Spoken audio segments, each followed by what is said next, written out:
All right, we are live. Cool. So, episode 2 of Church Online Roundtable with Dave Adamson and Nils Smith.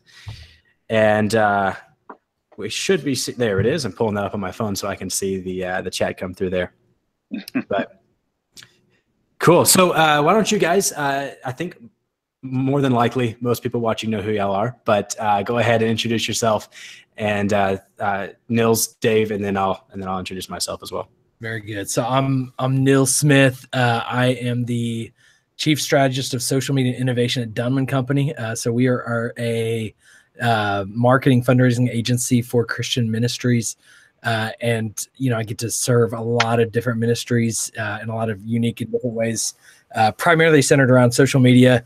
But where I'm connected to this conversation is about 8 years ago, I started a community Bible church in San Antonio, onlinechurch.com. And so we built a church on the internet and learned a lot, failed a lot more than we succeeded. But luckily we had some incredible ministry successes as well, and the global impact that we had and the church continues to have through that has been exciting. And now, I've got about 5 churches right now. I'm consulting around online church, doing some interesting things from working with a church in Utah that's trying to reach Mormon communities through a house church network using online church, working with a church in San Diego that's a local church trying to go global, working at the small 200-person Spanish-speaking church here in Staten Island, who has gone viral on YouTube and is trying to figure out what to do with that. And so they're building an online church out of that. And so just having a lot of fun as this conversation has changed a lot in 8 years. Continue to be a part of it. And so, yeah, that's my background on what I do. So I'm Dave. I work at North Point here in Atlanta. I oversee all of our social media and not just our online live streams from our various churches, but more like how people oversee the people who connect with us digitally. And what I mean by that is the people who listen to our podcast, the people who connect with us on YouTube, people who connect with us on social media, whether they're watching on demand through our app or through our websites, anyone who is connecting with us on a digital basis and trying to get them more engaged with our church. Now, when I use the word engage, I know that most people in our world who would probably be watching this think straight away of social media engagement, but for us, we have 4 areas that we track engagement in as a church as a whole, and those 4 areas are whether people are giving, serving, inviting their friends, and connected in a small group. So if somebody is fully engaged with our church, it's not that they're commenting on our Facebook pages or posts, it means that they're in all 4 of those things. So they're serving in the church, they're giving to the church, they're inviting friends to the church or sharing our content digitally, and they're in a small group. So I oversee kind of all of that, and I'm spearheading some new initiatives that we're doing. Awesome. Yeah. Thank you both for being here. For anyone who's watching and doesn't know who I am, I'm George Holleway. I am one of 2 online pastors at Salem Lutheran Church in Tomball, Texas. That is northwest of Houston. It is interesting doing online ministry in a denominational context that tends to be a denomination that used to like change. I'll put it that way. It's fun though. I was talking with Nils before the show started. Didn't ever expect to be in this job, but found myself here through a real interesting set of God events. We launched this ministry just over a year ago, January of 2017. So I am still relatively new to this.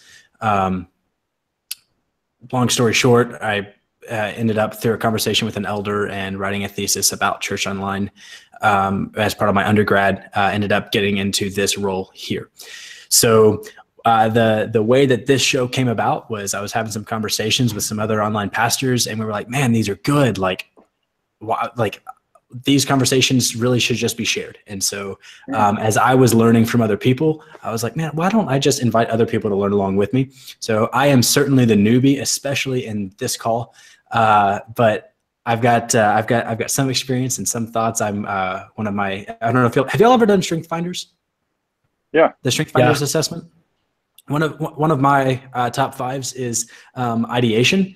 And so thinking about the future of Church Online is like, man, it gets me excited. So that's good. Yeah. So George, I've got a question for you real quick before we jump into that conversation. Yeah. Just out of curiosity. So my dad is a Methodist pastor there in the Houston area, so close to you. And the Methodist Church has outlawed a couple years ago online communion, which was an interesting kind of even rule. I'm curious, have you faced, so Community Bible Church was a non-denominational church. We didn't have that kind of structure we had to work through. Have you faced some of that being in a denominational setting doing online church? I'll put it this way. I'm about to. I work in a good district. So our synod is, it's a global synod. It's primarily a U.S. synod. Synod just means walking together, just a group of churches that chose, that we say, hey, we'll teach the same things and work in ministry together. My district that I'm in is really good, and they're all in support of it. We just have to be sure that we do it in a way that's consistent with our doctrine and our confession of faith. And we think we've got it figured out. And so that is supposed to launch in June. That along with a rollout of online life groups or small groups right about the same time, probably about a month sooner for the life groups. Okay, cool. So yeah. I'm about to. Yeah. I'll be curious to hear how that all goes. I am too. So tell me, you guys, what something about something in your ministries, in your field of work that has been just a real God moment that's gotten you excited in the last month or so. So for me, and I mentioned a few of the churches that we're working with, this church in Staten Island, I just got a text from the pastor, Pastor Carlos Jimenez, and nation, and it's a Spanish-speaking church, Spanish name of their church, but Nation Builders is essentially what it means in English. It's a beautiful congregation, beautiful work of God that's happened in this local church, and they do 2.5 hour worship services, wow. Which is very unique in this online space. And but this pastor is, he's incredible. His congregation has been incredible, and they were actually invited to be on basically TBN and Lasse is what it's called, TBN in Spanish. And God just opens doors for this ministry that is a smaller church, and he has such tremendous vision. And he sent me the first week they went online. They're 200-person church. They had, I think, over 1,200 people their first Sunday online. They're like, we more than doubled our congregation by just turning a camera on. And somebody gave their life to Christ. And so he sent me that email of, and he was complimentary of you were. This would not have happened without your connection. And so obviously, I don't say that to say that to celebrate my connection to it, but just watching this church that a lot of churches think we have only online churches just for mega churches. And this church is owning it. They're doing a tremendous job. I keep saying done is better than perfect. Just put it out there. The quality of the offering, the experience they've created is tremendous. I did not think that a 2.5 hour online worship service would do well. And I think music is probably the least engaging aspect of online church. Most of that is music, and that is what is attracting so many of the folks into this experience. I think culturally, it really connects. Their YouTube videos have been worship videos that have engaged. There's a connection there. But it's just been fantastic. So that's a new space for me going into the Spanish speaking world. I've done a little bit in the Middle East, but yeah, it's been so exciting for me to be a part of. Wow, that's really cool. That's a really exciting story. Yeah, I think for me, the first thing that pops into my head is, at North Point, we have been doing things called what we call city groups, which is people who access our content online. We want to try to build community around where they're accessing content. So we run city groups where we connect people who live in the same town, but all watch the same services. And so we start connecting them. And there's a place called Hilton Head in North Carolina. I think it's about 4 or 5 hours from our campus. here in Atlanta. And there's a group there that meets, and that's been going really, really well for them. But just yesterday, one of the people from that group applied to go on a mission trip through North Point. And so it's kind of like the very first time somebody who's not attending our church physically will actually go on one of the mission trips with our church. Now they're part of our church because they're engaged in group and they're doing all the engagements that I talked about before.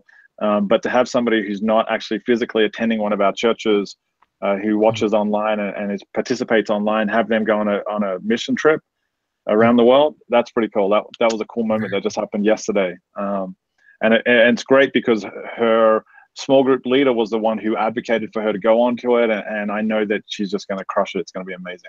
So her first time, this is the great thing, I think, the first time that she steps foot in this church will be when she's about to go on a mission trip around the other side of the world. So that's a God moment that I was just celebrating this morning when I found out. That's amazing. That's really, really, really cool. Man, yeah, that's something that we've been talking about a lot recently, is just how can we drive some of our mission efforts with those who are attending online, and like, what would it look like for them to join us on a mission trip? Yeah, that's good. So we've had some expressed interest, so my hope is that that's something that can happen, but that's cool. That's really neat. Praise God. I think for me, something cool that's happened within the last month or so hasn't necessarily been like the one person story. Last episode, I don't know if either of y'all got a chance to watch that, but I shared about the guy who was in our new members class who had first attended online, which was cool. I don't have one of those stories for this month.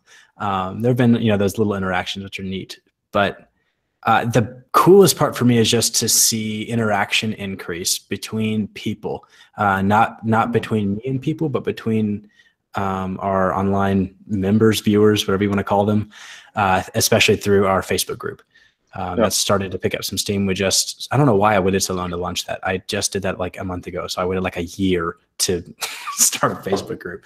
I really wish I would have sooner, because it's a really powerful tool. And just seeing the, people praying for each other and, posting encouraging stuff, and even services from other churches that are uplifting, and that we let that happen usually. And it's been pretty cool. So that's cool.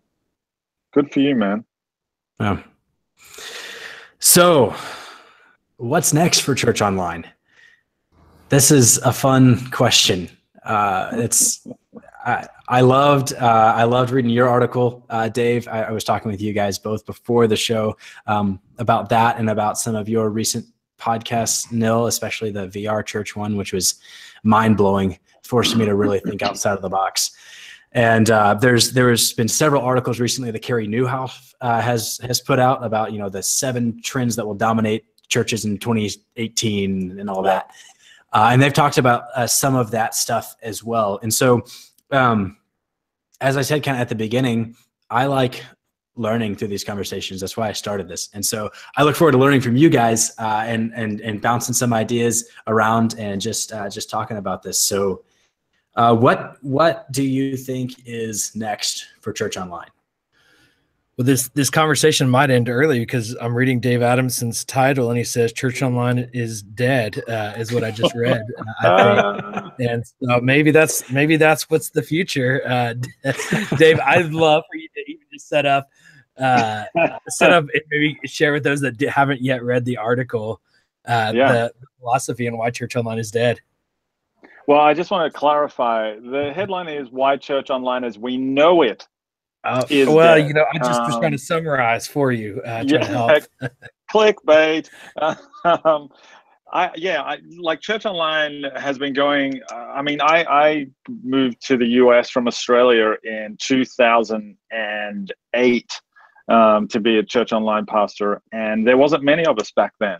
And I think what we established was a really good system, a really good model. And when I say we, I'm using the capital W, like people like yourself, Nils, and I think of the people from Seacoast and Life Church and what used to be Flamingo Road, all of those churches that were really early adopters, and Liquid Church, really early adopters to this whole online process. we all had a very similar model and we're all figuring things out. I just think that that model has shifted, and it's shifted not because of anything significant necessarily in the church, but because of the way society and technology has changed in those 10 years. I mean, it has been a massive shift in the way people leverage technology. I mean, back then, most people were missionaries into the digital environment. Now we have like a generation has grown up that is native to the digital environment, and how they use technology is completely different. And so the marketplace has really caught onto this. They're on the cutting edge of all of this stuff, and so what I basically outline in the article is that the way that we currently or have been doing church online, I think is in the death throes. It's about to shift. There's a monumental shift coming, because typically, when I've spoken with other pastors and people who are in the digital space from a ministry point of view,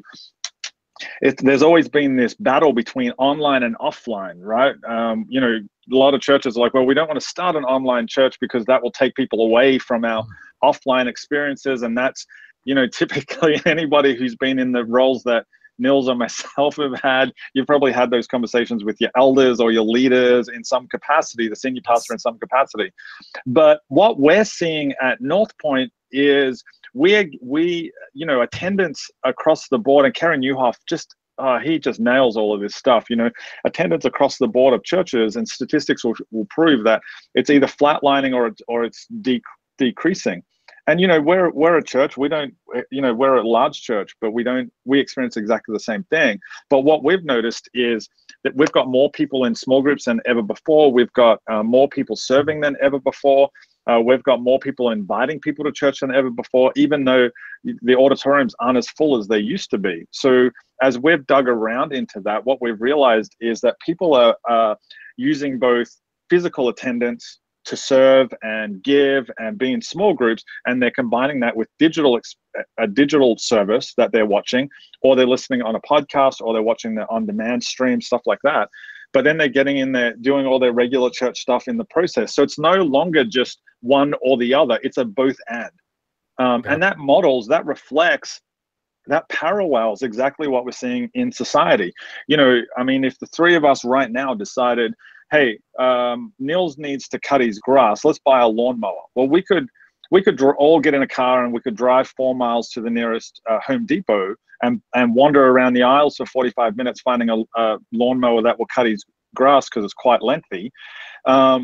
Or we could get on homedepot.com and buy one and shop around there and buy it. And we'd probably do that because we like technology. Then as we're checking out, we're gonna have an option. We can either deliver to you in 4 to 5 days, or you can drive those 4 miles and pick it up right now because you've already paid for it. And so, I used the Home Depot example because this is something that they experienced when Home Depot wanted to do an online store. The people who own the franchises around the country were up in arms over it because they thought they were going to have to lay off people, they would lose money, all sorts of things, because people would instead start shopping online. Now, does that sound familiar from 5 years ago, 8 years ago? Yeah, it does, because we were having the same conversations in church. But what they set up was this idea that you could buy and get it shipped, or you could buy and then go and pick it up. And what Home Depot has noticed in the last 12 months or so is that no stores have closed down. No stores have had to retrench people, lay people off, because people are buying online, but then going to the store to pick it up. So the store still gets the revenue. And what they've noticed is that they've tracked that people are taking less steps in the store, but their revenue is going up and to the right. Now, what that means is people are no longer wandering through the stores looking for the lawnmower aisle. They're just going straight to the online pickup. And so as we've seen that's the world we live in. I use that as an example, but Walmart's the same, Crate and Barrel are the same, Starbucks is the same. And so I think the future for church, when it comes to church online especially, is people are going to have these multiple channels that they access content in. Now, again, that might not be anything new. We've known about multi-channel things for a while, but I've been in the article, I use the phrase omni-channel because that's a very market-ish approach. And the idea is that in church, we would have the online stream here, the physical attendance stream here, social media happening over here, and we're trying to figure out in our own lanes.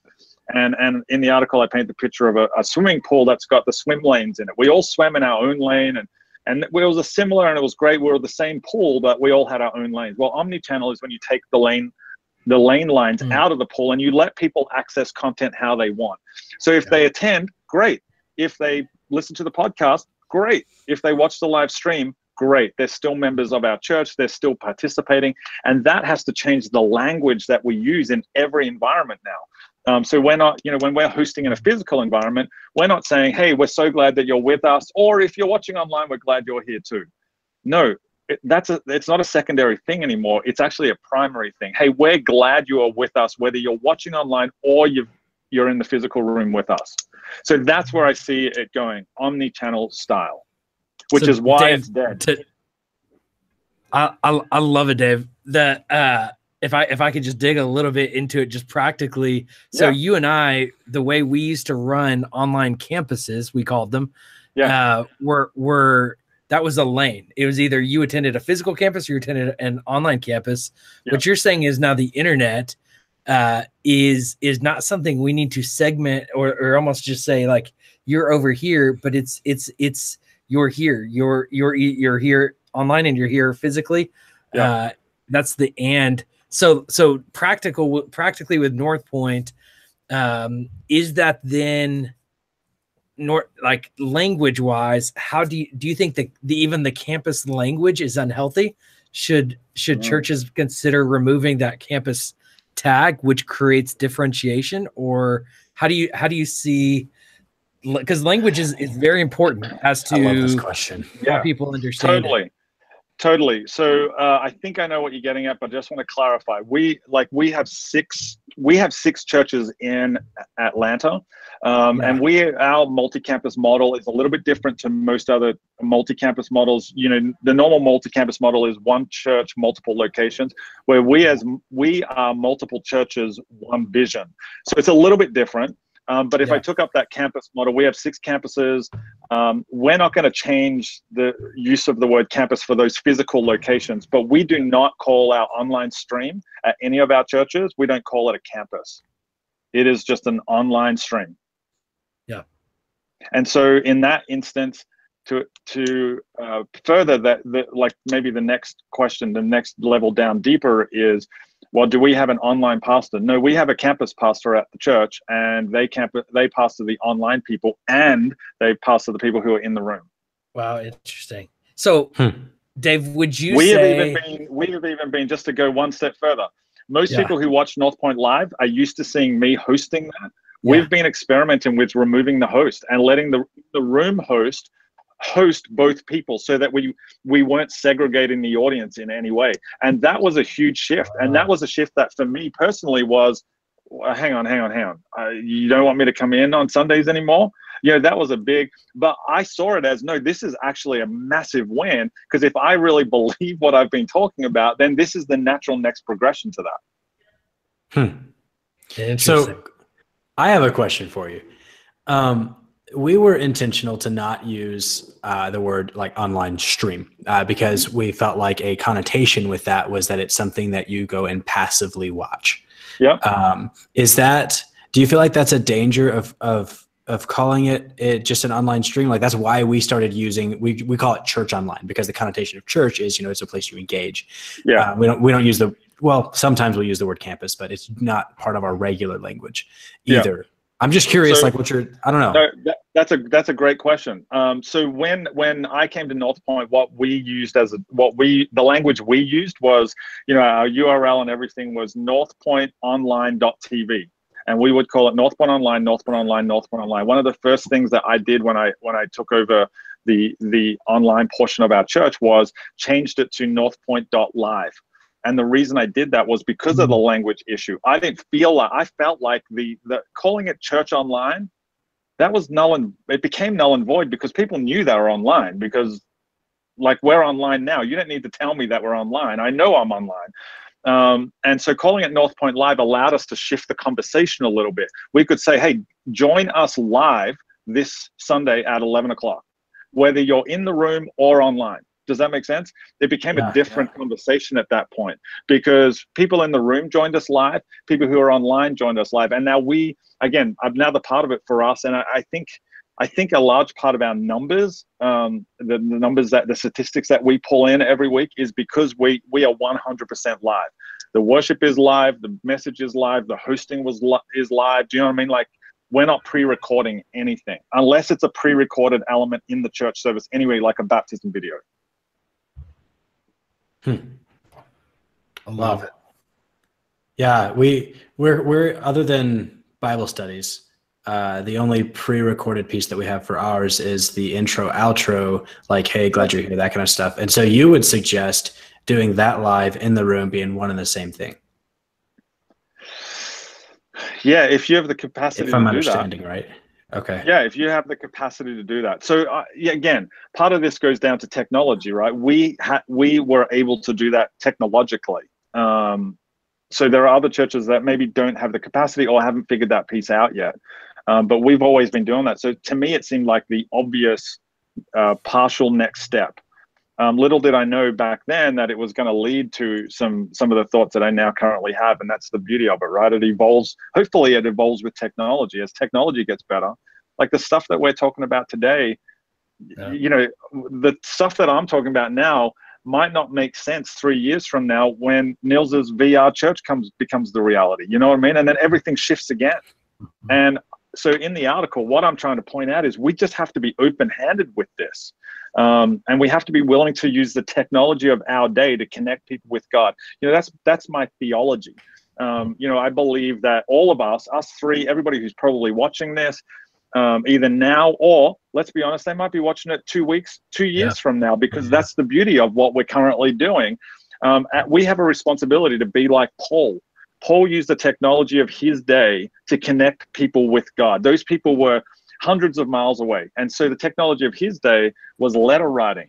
Now, for everybody who's under 20, letter writing is when you get a pen and you press it on paper and you move your wrist around to create words. Well, the technology of our day currently is live streaming, it's YouTube, it's social media, and we have to leverage that in the same way that Paul did. Yeah. I love it. A couple things, Dave, you had in the article, the line though that stood out to me. There were several lines in there. I didn't know that this thing was just going to be a critique of my article. We're going to just go word by word here and process this. But you said church attendance is not decreasing; it's decentralizing. That language, I think, is excellent. Jay, I mean, I hear all the time, Dave. Your point earlier. The question I get is even I come in as a consultant to a lot of churches, and they'll often say, they'll put me in front of the elder board of, you sell it to the church, because we haven't been able to sell it to the church. And the first question I get is, why are you trying to get people to skip church? Exactly. It's like, I'm not trying to get people to skip church. And it is, and this is 8 years ago, and this is today. I mean, this is not that conversation is not changing. That language though is very effective. But one of the things that's interesting that Jay Kranda recently did a study with about 100 churches doing Church Online, and 97%. So that have responded have said that their physical attendance has grown since they started going online. And so the numbers don't back out that people go to church less. It actually, when you consider it decentralized, the engagement, and then too, what we found at CBC, especially as we went live, 30% of our audience was in San Antonio, but our physical attendance was not down. It became a new front door, and it became an opportunity for, I got 2 little kids there. And now that I don't have to be there on Sundays, there's a lot of days where we do church at home, but we are very engaged in our church. So anyways, I love the way you put language to this. And that is exactly the point, right? That is the point that I'm making in saying that church attendance is decreasing, it's decentralized, because people are still accessing this content. They're just accessing it in different ways. And it's not just online streaming. And another reason why I wanted to shift our language away from online is people don't think podcasting is online. Now, technically, yes, you could argue that it is, but people are still listening to our podcast. Like our largest audience as a church, as an organization, our largest audience by far every month is our podcast. So those numbers aren't decreasing, they're increasing. but that just those people may never walk through our door. It's funny what you say about, increasing attendance. In January last year, Harvard Business Review did a study of 46,000 shoppers about brands, right? Like certain brands. And what they found out was that people who leverage online and physical, if they leverage online, they are 23% more likely to visit a physical store of that brand. So the indication is that people will start coming to your church. And part of what I love saying to people is people will connect with your church before they connect within your church. And that happens through live streams. It happens through social media. It happens through podcasts. It happens through YouTube. So as a church, you want people to connect within your church. Well, extend your vocabulary and understand that in the modern world, people connect with your church before they connect within your church. Mm-hmm. Yeah. Well, and that comes, Nils, I want to hear some of your thoughts on this as well, especially as we start getting even more future. But just to dovetail off of what you were saying, Dave, one of the things that I think is going to shift as we go into the future of Church Online is the idea of ministering to the whole person. For a long time, it has been one of these things where our lives have been kind of in two places. Offline and online, but more and more those are becoming the same place. Exactly. And so our views of ministry have to change in two ways. One, offline only ministry just won't work anymore. If we tell people that their ministry with God, that their relationship with God and his people is only valid in an offline environment, then we're missing a huge opportunity. But at the same time, if we want to tell people, if we want to tell our pastors and our churches that, hey, we've got to minister to the whole person by going online, we also, as online pastors, have to be sure that we don't start treating our people who are watching online as if we're only addressing them in an online way. We have to have a mind for offline as well, because it's the same place for people now. It's the same life. Does that 100%. That's what omnichannel is all about. It's not elevating one above the other. It's treating both equally. And it's recognizing that in most cases, one leads to the other, right? That's the change. That's, I think, the shift that's happening.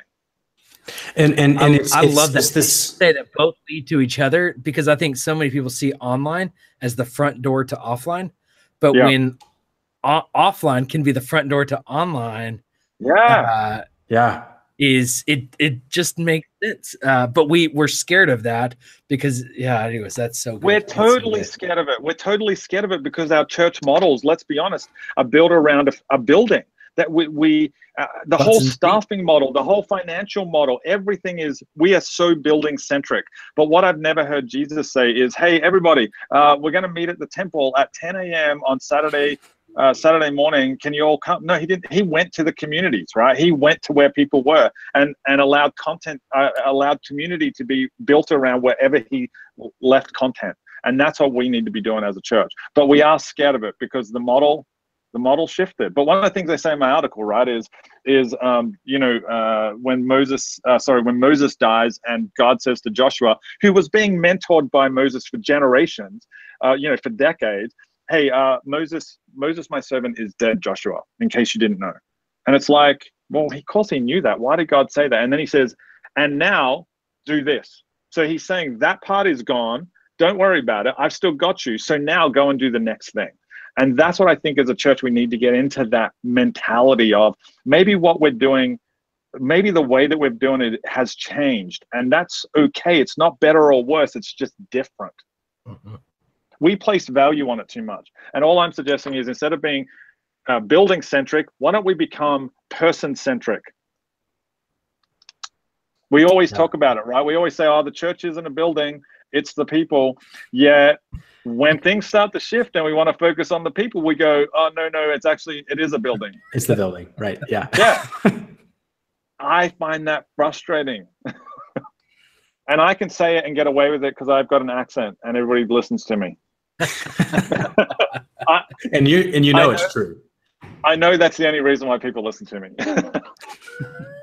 You are the man with the voice. Nils, I want to hear about the VR stuff. I do too. I caught a little bit of this, but I want to dig deeper. As we talk about this, and like we're talking about how like the two realities of online and offline are like merging, my mind goes straight to VR and like how like virtual reality, like what in the world is that going to look like for us as we move in that direction? It's just mind blowing. Yeah. So I want to, before we get into VR, Dave, I want to talk about your article in paragraph 5, word 3. I'm just kidding. It should have been a verb, but it was a noun. I'm going to just veer it back. And I do want to talk about though, where I feel like, and I feel like probably a more important conversation than VR, because I love VR conversations. Let's talk about that first. But what Jay has taught me so much about, and I've gotten on the bandwagon for this online to offline and this I believe a house church movement that we're beginning to see. That conversation is becoming so significant. I think it ties so well, Dave, into what you're talking about, the omni-channel and how to engage. Because I think we think of it church, we think about worship. Church is so much more than the worship experience and content. And my pastor, I go to Church of the City here in New York, and John Tyson's a pastor, and we had coffee the other day talking about that he believes online is more about discipleship than evangelism, and churches are missing that opportunity. And I loved hearing his vision for that.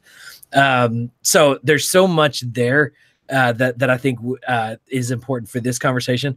But virtual reality, so if anybody's listened to the podcast or has connected with me, I have been like screaming VR. I bought virtualreality.church the first time the .church domains became available. I tried to push Community Bible Church into virtual reality. I put on a headset 5 years ago, and I was like, this is going to be huge. Like, this is going to be huge tomorrow. And it's not huge today, and it's not going to be huge a year from now. But if you have put on a good virtual reality headset and experienced any kind of media that's good in 360, you understand that virtual reality is not 3D glasses.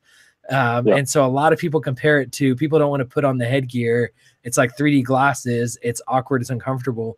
Virtual reality is a consuming media experience like nothing else. And I think virtual reality, I think we're going to have virtual reality quiet times. Now, I have to say too, I am invested in a virtual reality company that's doing virtual reality tours of the Holy Land. And, of course you are. And I'm really fired up about that. And so you're gonna see some stuff about that coming out in the near future. So I got to transparent about that. But I think and then I just interviewed on the podcast a guy who launched the first virtual reality church. Now it's similar to Life Church did this 10 years ago on Second Life. It's using avatars. Social VR is a big part of Facebook's roadmap. I think it ties, Dave, so perfectly into what you talk about, the omni-channel, but virtual reality is not going to change church online this conversation. It's a new medium for digital engagement. But it is, I just feel like from a media experience standpoint, it is like the anti-smartphone, because a smartphone is something you could do on the go. Or it's like the anti-just audio that you do it passively while you do something else. VR, you can do nothing else. You put that on. And so I think about virtual reality quiet times.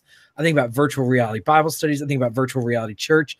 And you go and you are in that experience. So yeah, I get fired up about what that looks like. So what I think is coming, I think the first step into virtual reality for online church is just churches putting 360 cameras into their worship, their current worship experiences, because this is how Dave and I got into online church 10 years ago. Is basically you set up a camera and you stream your services. It was simple. I think the first service, take what you're already doing, bring that in VR in 360, and then in Oculus, Facebook's company is going to come out with a good $200 headset here in the next few months that I think is going to bring down the barrier to entry. Mark Zuckerberg has said he expects in the next 5 years to have 1 billion people engaged in virtual reality.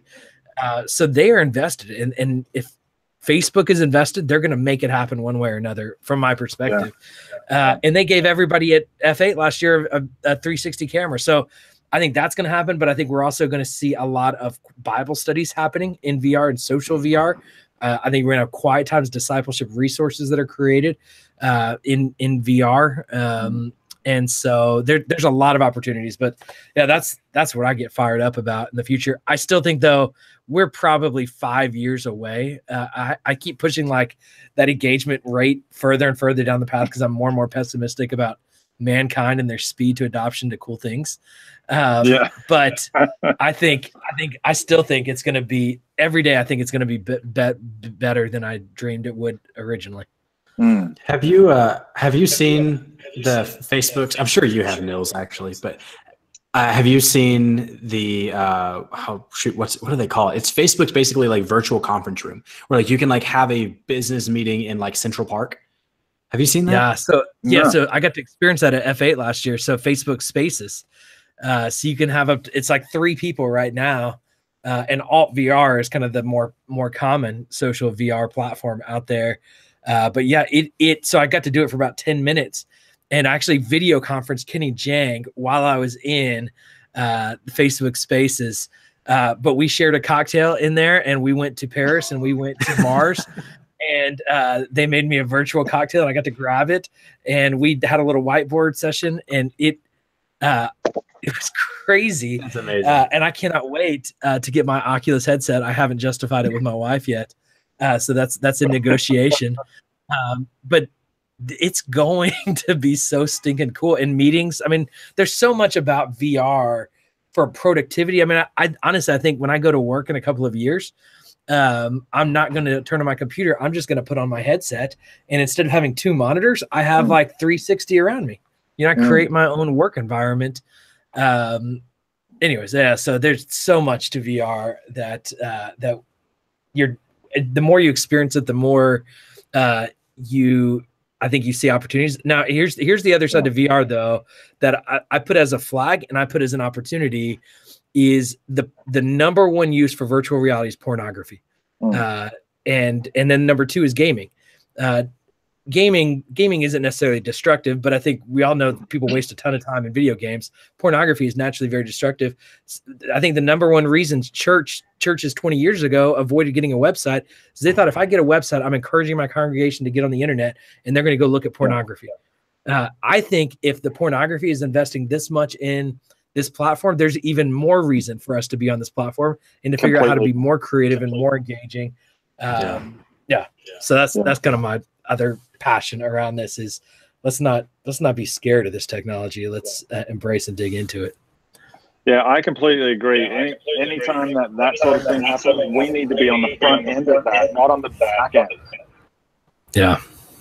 But unfortunately, we as a organization, capital O, capital C church, we tend to wait and we tend to hold back. But that's, for me, it goes back to that idea of leveraging the technology every day in the same way that Paul did. I remember having those conversations, Nils, just about, we got a website and we're going to have an online church. Then you're setting up church right next door to a brothel.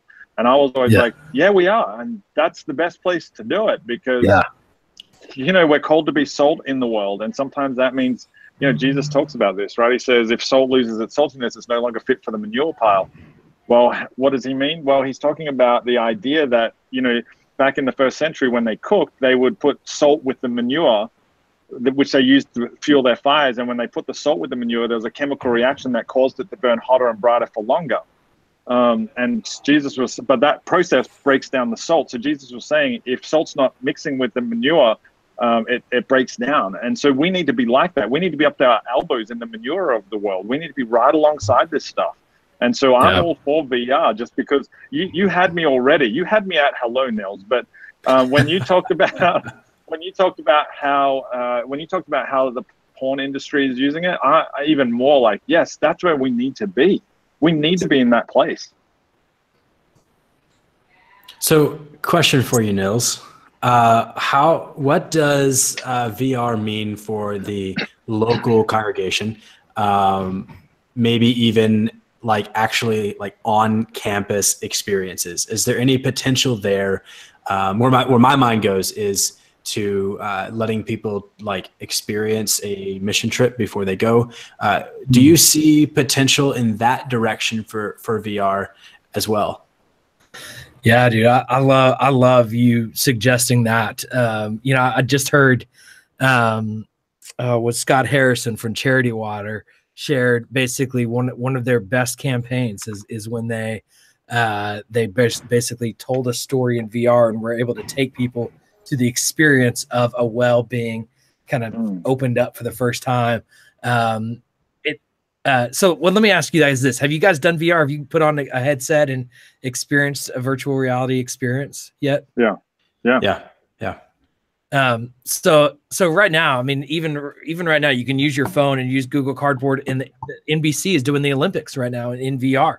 So you download the NBC Olympics app. It's actually, they're doing like 180 with this other like thing behind it. It's kind of a unique experience that they've set up.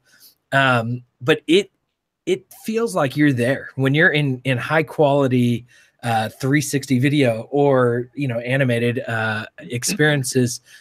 When you put on that headset and you think you're at the top of the Eiffel Tower, you feel like you could fall off. It's such a crazy experience. But when you do it, and so I think about like, I feel so old that Dave and I have done this for so long and been in these worlds for so long, because it's as if like online years are like 5 years, to human years. And so having been in this, because it has changed so much.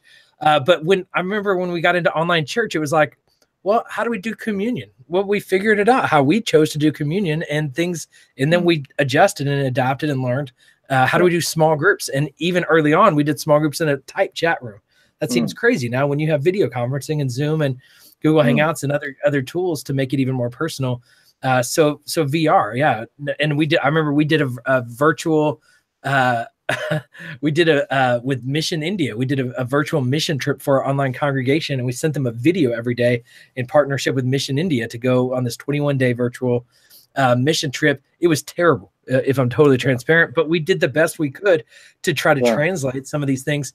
VR, I think, is that kind of next level. And once you get into it, we're going to find opportunities. One of the things that DJ Soto, that started VR Church, I think it's vrchurch.com is his website, but he was telling me that they started it. It works. They literally have pews in their virtual. They translated church as we know it, and then he's kind of like, well, we don't have to sit in pews. Like this is VR church. We can sit wherever. We can stand. We can sit on our heads if we want to. Fly around. And we can literally. They're doing a series, and they're putting a mock Jordan River right in the middle of their virtual church. You actually get to you can translate some of what you do, but there are now limitations that are gone, and you can do things that you could never otherwise do now that you're using the internet. And virtual reality is going to open up those possibilities beyond. And until we're doing it, it's like when you put on the headset and you start seeing things, and then your mind, like, so I went to the Holy Land about 2 years ago for the first time, and it was like everybody needs to go here. But it took me, I've wanted to go to the Holy Land for 15 years. It took me a long time to be able to get there. And I know not everyone can go. Does that make sense? You get kind of a light bulb of like, well, there's plenty of videos out there, but if you can experience that in VR, that's another level. And ended up finding a guy who's already created VR videos. But it's VR is just that, I think it's going to be that medium. Now, there are some limitations, which is where I think augmented reality also kind of plays into this. I wonder, I still question sometimes, why do we have screens in church when we all have a screen in our pocket? And why aren't we better utilizing this in our physical experiences? Because the screens replaced hymnals and bulletins, yet we have a bulletin in our pocket and a screen that I do see the reason why we have screens, but I think there are augmented reality opportunities on our physical campuses and in some virtual experiences as well. But as we think through kind of even our core experiences of what does worship look like in VR, what does Bible study look in VR, what's just some of those essentials to church community and interaction and relationship. I think it opens up a whole new level of creativity, right? And I think, unfortunately, what happens is the same thing will happen with what's happened with online, potentially, that people will go, oh, well, no, that virtual reality will never replace real life. But that's not what we're saying. It's about that it replaces it. It's just augmenting it in some way and helping us get our message out even more clearly. If we do an Easter service, and as part of that Easter service, we have a VR section that takes people into the garden tomb, for example. Now, whether or not that was the actual place that he was buried, it's not important. But that idea of actually experiencing that and seeing that while a pastor in the room is walking you through what might have happened on that night. I mean, that carries a much more of an emotional impact, has the potential to, anyway, than just showing it on a screen. So I think there's a whole bunch of creative elements that we could do if we really think about it, that just helps us get the message out. And that's the point. These are tools that we can leverage to reach more people and help people experience the gospel in a new way for a new generation. Yeah. I did the one. I will say I'm getting practical into the weeds of this, because I can go down rabbit trail of creative around VR all day. The biggest barrier to VR at this point is nausea. So if you've done VR and put on a headset, if you have it on for more than, some people are 5 minutes, they're nauseous. Most people in 15 minutes in, they're nauseous. A church service, there's not too many church services less than 15 minutes. That's an issue. Until that is resolved, for us to think that 360 video in VR for a worship experience is going to have a mass appeal. That's where I'm kind of like, I thought this technology would move faster than it has. I think there's some people that just in doing it will become more used to it. Just like you ride in a car enough times, you will oftentimes overcome your car sickness. And so I think people will adapt to the medium. And as our technologies improve, the technology will adapt and improve that. But that is a big issue. One of the things, it's kind of like too, when you think about 360 video, you choose your own experience. So you could sit on the front row, you can sit in the back row, you can actually sit on stage if you choose to, and you can look at whatever you want to look at as if you're there. You could look at the screens, you can look at the pastor, you can look at the people. And they're doing that with basketball right now. I think it's a good example of, you can go to a Golden State Warriors game and you can look at the bench, you can look at the players, you can look at the scoreboard. You choose your experience. And I think that's one of the really appealing factors, because right now when you go to Church Online, you're watching whatever the director is choosing which camera for you to look at that moment. And so it's just such a unique experience. I get so fired up about it. Well, I think it's great, man. Have you, did you see by chance, I don't know how long ago it was, a few months ago at least, what is Life Church's developmental team called? Digerati or something like that? Yep. Digerati. Did you see what they developed for augmented reality on campus, where when there's like a poster or a digital sign about an event, you can point your phone at it and it pulls up on the wall next to the TV on your phone screen, the information and sign up and all that kind of stuff. It was really interesting. And it pushes further. It pushes further to some of what you've been talking about, Dave, where it starts to blend the two worlds together, which is why I like augmented reality as much as I do. But then you push that even more and you go, okay, well, what if, people online, they're chatting the whole time during church. So what if we do that during, in the room? You're like, what if people are chatting on their phone and it just starts to go all these really interesting directions. And I love where you guys are thinking about that. Yeah. Well, it might mean that we start to restructure the way that we run a church service. It might not be like Nils said, if people are getting sick after 15 minutes, maybe we need to switch that up a little bit. There's a bottle of wine you can buy called 19 Crimes, and when you download their app, it's got a picture of a guy on it, and when you put your phone up to that label, the guy on the bottle talks to you like it's like Harry Potter, it's like the pictures in Harry Potter, and I look at it for hours. I can't take my eyes off it because I'm trying to figure out how they do it. But imagine if we leverage that in church. I mean, this is a wine company that's leveraging it, but imagine if, again, two things combining, right? Imagine if you sent out a postcard to all the houses in your area, and when they put their phone over it with using your church app, because then they're downloading that. But if you put your phone over it, somebody actually spoke to you to personally invite you to the Easter service, for example. I mean, that's where I see it's not about choosing one or the other. It's about choosing both.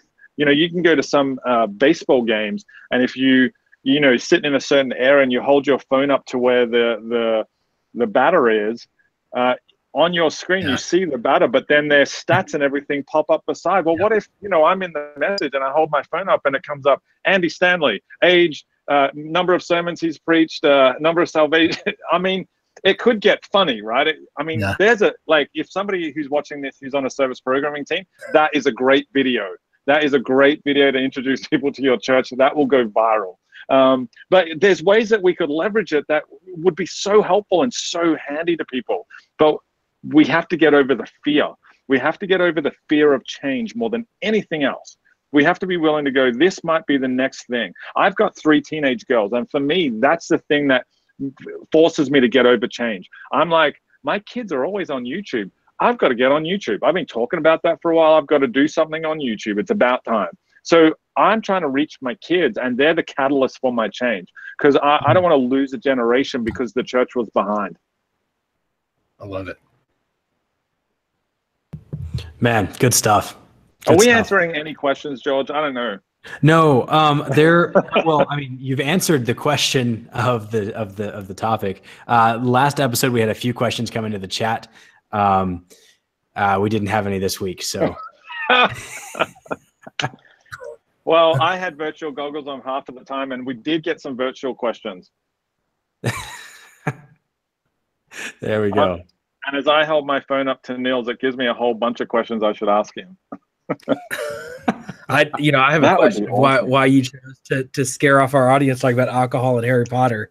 I think you offended half the Christians. Well, he threw brothels in there too, so. That's because I'm Australian and I get away with it. But you did it with an accent, so it's all okay. If I did it, it's offensive. But. That's good. Well, thank you guys so much for talking with us today. I've enjoyed this conversation. Me too. We will have the next episode of this on the last Thursday of next month. Right now, we're going to keep this a monthly deal. Maybe one day we'll do it a little more frequently, but for now, once a month. And we'll be back on next Thursday. Well, the last Thursday of next month, same time, same place. Okay, cool. Thanks, guys. We'll talk to y'all later. Thanks, man.